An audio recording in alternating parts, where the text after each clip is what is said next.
Bismillahirrahmanirrahim. Bismillahirrahmanirrahim. Assalamualaikum warahmatullahi wabarakatuh.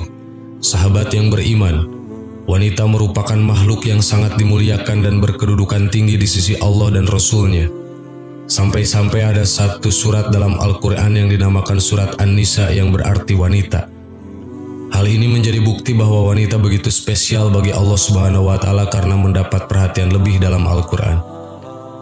Namun kedudukan mulia ini tentu saja berlaku bagi mereka yang menjaga kehormatan diri dan keluarganya. Karena dengan keutamaannya, ternyata Allah Subhanahu wa Ta'ala menitipkan tanggung jawab yang begitu besar kepada wanita. Bahkan pada keseluruhan tubuh wanita bisa menjadi sumber dosa jika tidak dijaga dengan baik. Salah satu bagian tersebut adalah kepala wanita. Ternyata begitu banyak dosa yang bisa terjadi hanya pada satu bagian ini saja. Berbagai dosa ini bahkan kerap terjadi pada era kini dan dianggap sebagai hal biasa. Berikut ringkasan 5 dosa yang bersumber dari kepala wanita. 1. Tidak berjilbab. Menutup aurat menjadi kewajiban setiap kaum muslimah. Bagi seorang wanita hanya boleh untuk memperlihatkan auratnya di hadapan orang yang merupakan muhrimnya saja. Lebih dari itu perbuatan tersebut sudah terhitung dalam dosa. Adapun aurat wanita itu seluruh badan kecuali telapak tangan dan bagian wajah. Itu pertanda bahwa bagian kepala juga merupakan aurat wanita yang harus ditutup. Cara menutupnya adalah dengan menggunakan jilbab. Seperti firman Allah Subhanahu wa Ta'ala yang artinya, "Hai Nabi, katakanlah kepada istri-istrimu, anak-anak perempuanmu, dan istri-istri orang mukminin, hendaklah mereka menjulurkan jilbabnya ke seluruh tubuh mereka. Yang demikian itu supaya mereka lebih mudah untuk dikenal, karena itu mereka tidak diganggu, dan Allah adalah Maha Pengampun lagi Maha Penyayang." Quran Surat Al-Ahzab ayat 59. Apabila wanita muslim tidak menutup auratnya dengan menggunakan jilbab, berarti wanita tersebut telah melakukan dosa karena telah melanggar perintah Allah. Allah Ta'ala juga berfirman yang artinya, "Katakanlah kepada wanita yang beriman, hendaklah mereka menahan pandangannya dan kemaluannya, dan janganlah mereka menampakkan perhiasannya kecuali yang biasa nampak daripadanya." Quran Surat An-Nur ayat 24. 2. Memakai hijab gaul atau tidak memenuhi syarat hijab. Meskipun sudah mengenakan hijab, bukan berarti wanita sudah terbebas dari dosa. Mereka tetap saja bisa mendapatkan dosa apabila mereka memakai hijab yang tidak memenuhi syarat dalam Islam atau yang lebih dikenal dengan hijab gaul. Penggunaan hijab gaul ini sudah marak di kalangan masyarakat dengan tujuan agar terlihat lebih modis. Bahkan Rasulullah SAW telah memperingatkan wanita dalam sebuah hadis yang artinya, "Ada 2 golongan penghuni neraka yang belum pernah aku lihat sebelumnya, yaitu suatu kaum yang membawa cambuk seperti ekor-ekor sapi betina yang mereka pakai untuk mencambuk manusia. Wanita-wanita yang berpakaian namun telanjang, yang kalau berjalan berlenggak-lenggok menggoyang-goyangkan kepalanya lagi durhaka tidak taat. Kepalanya seperti punuk-punuk unta yang meliuk-liuk. Mereka tidak akan masuk surga dan tidak dapat mencium bau wanginya. Padahal bau wanginya itu sudah tercium dari jarak sekitar dan sekian." Hadis sahih riwayat Muslim dan Ahmad. 3. Mewarnai atau menyemir rambut dengan warna hitam. Tidak hanya mengenai hijab saja yang berpotensi mendatangkan dosa bagi seorang wanita, namun juga masalah mewarnai ataupun menyemir rambut. Banyak orang yang sudah berumur atau mempunyai uban berniat untuk mewarnai rambut mereka dengan semir hitam. Namun, tahukah sebenarnya perbuatan tersebut memicu untuk mendapatkan dosa? Bahkan jika mereka tetap saja melakukan hal demikian, maka ancamannya adalah tidak akan mencium bau surga. Dari Ibnu Abbas radhiyallahu anhuma berkata, bahwa Rasulullah SAW bersabda, "Pada akhir zaman nanti akan muncul suatu kaum yang bersemir dengan warna hitam seperti tembolok merpati. Mereka itu tidak akan mencium bau surga." Hadis riwayat Abu Dawud, An-Nasai, Ibnu Hibban dalam Sahihnya, dan Al-Hakim. 4. Mencabut uban. Ketika seseorang telah tumbuh uban pada rambutnya, pasti akan berpikir untuk mencabutnya. Namun ternyata mencabut uban itu tidak diperbolehkan di dalam Islam. Dari Amr bin Shu'aib dari ayahnya dari kakeknya berkata bahwa Rasulullah SAW bersabda, "Janganlah mencabut uban. Tidaklah seorang muslim yang beruban dalam Islam walaupun selai, melainkan uban tersebut akan menjadi cahaya baginya pada hari kiamat nanti." Hadis riwayat Abu Daud dan An-Nasyai. Syekh Al-Albani dalam Al-Jami' Asy-Shaghir mengatakan bahwa hadis ini sahih. Untuk menghindari uban tersebut, kita diperbolehkan untuk mewarnai uban tersebut dengan semir, namun dengan catatan tidak menggunakan semir berwarna hitam. Dari Jabir radhiyallahu anhu dia berkata, pada hari penaklukan Mekah, Abu Quhafah ayahnya Abu Bakar datang dalam keadaan kepala dan jenggotnya telah memutih.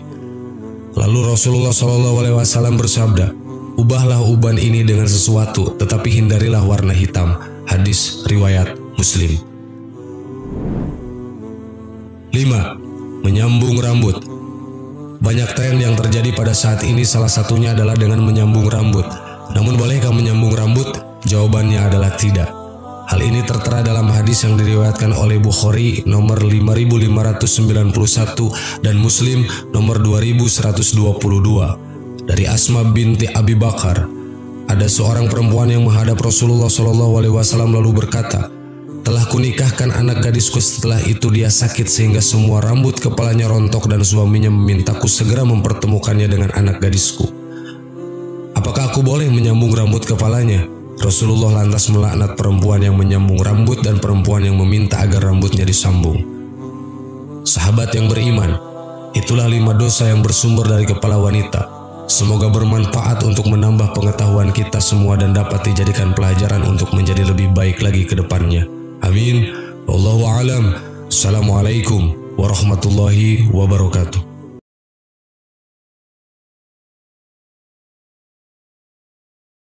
Bismillahirrahmanirrahim. Assalamualaikum warahmatullahi wabarakatuh. Sahabat yang beriman, dalam sejarah Islam ada 2 istri para nabi yang justru berkhianat dan durhaka kepada suaminya sendiri. Mereka adalah istri dari Nabi Lut yang mendukung perbuatan maksiat sesama jenis, dan istri Nabi Nuh yang secara terang-terangan menyebut suaminya sendiri gila. Banyak hikmah yang perlu kita ambil dari kisah 2 istri para nabi ini. Kisah tentang 2 istri para nabi ini dicatat dalam Quran surat At-Tahrim ayat 66. Artinya, keduanya berada di bawah pengawasan 2 orang hamba yang soleh di antara hamba-hamba kami. Lalu kedua istri itu berkhianat kepada suaminya masing-masing. Maka suaminya itu tidak dapat membantu mereka sedikit pun dari siksa Allah. Dan dikatakan kepada keduanya, "Masuklah ke dalam Jahannam bersama orang-orang yang masuk Jahannam." Ibnu Jarir Al-Tabari dalam tafsir Tabari halaman 23 menjelaskan bentuk pengkhianatan kedua istri Nabi tersebut sebagai berikut. Artinya, disebutkan bahwa pengkhianatan istri Nabi Nuh pada suaminya adalah kekufurannya yang pernah berkata pada manusia yang kafir, "Nuh itu gila." Adapun pengkhianatan istri Nabi Lut adalah saat Nabi Lut merahasiakan tamunya, istrinya justru memberitahu hal itu pada orang kafir yang hendak berbuat jahat. Namun sikap pengkhianatan keduanya tersebut tidak pernah dilakukan sebelumnya, sebagaimana dikatakan oleh Al-Dahhak seperti dikutip Al-Tabari, tafsir Tabari. Artinya, diriwayatkan dari Al-Dahhak ayat keduanya berada di bawah pengawasan 2 orang hamba yang saleh di antara hamba-hamba kami. Al-Dahhak berkata, tidak ada satupun istri seorang nabi yang berkhianat. Kedua istri itu berkhianat kepada suaminya. Al-Dahhak berkata, dalam soal agama keduanya berkhianat. Hikmah. Setiap suatu peristiwa yang tidak ideal dan tidak mengenakan selalu mengandung pelajaran dan hikmah yang bisa kita ambil.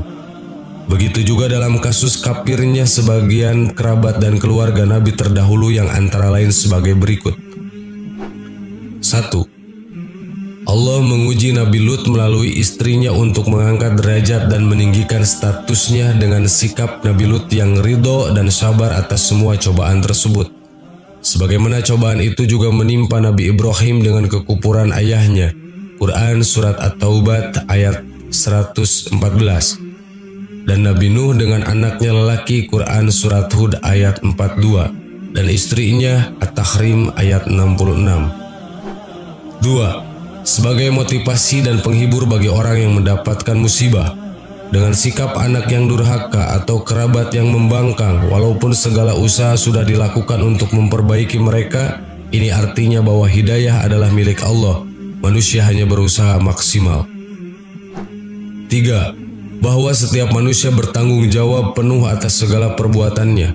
Orang baik tidak menanggung perbuatan kerabatnya yang buruk walaupun kekerabatannya itu sangat dekat hubungannya seperti anak, istri, ayah, saudara, apalagi teman atau tetangga. Allah berfirman dalam Quran surat Al-Muddatsir ayat 74. Artinya, tiap-tiap diri bertanggung jawab atas apa yang telah diperbuatnya. Ayat ini diulang berkali-kali yang menunjukkan signifikansinya.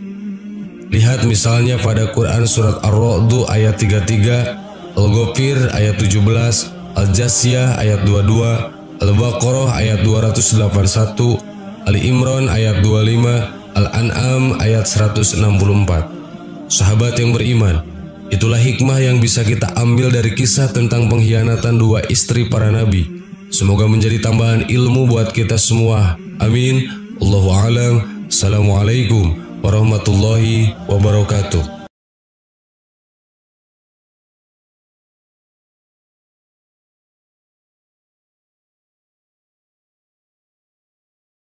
Subhanallah walhamdulillah wa la ilaha illallah wallahu akbar. Subhanallah